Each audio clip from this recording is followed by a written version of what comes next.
Magadheera movie song ఇక్కడ shoot చేయదు. మీరు దాంట్లో రోడ్డు పైన వదిలి టైర్ పంక్చర్ అవుతుంది కదా, ఈ రోడే ఇక్కడే షూట్ చేశారు.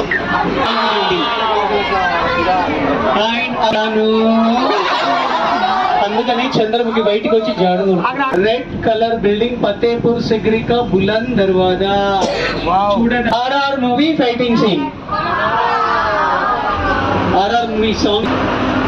Prabhas Fauji Mumbai gateway of India set and left side Taj Mahal भी रेडी. एक्मा same Shruti Haasan hostel college Kalyan इंटिकी दारेदी building. yes and middle building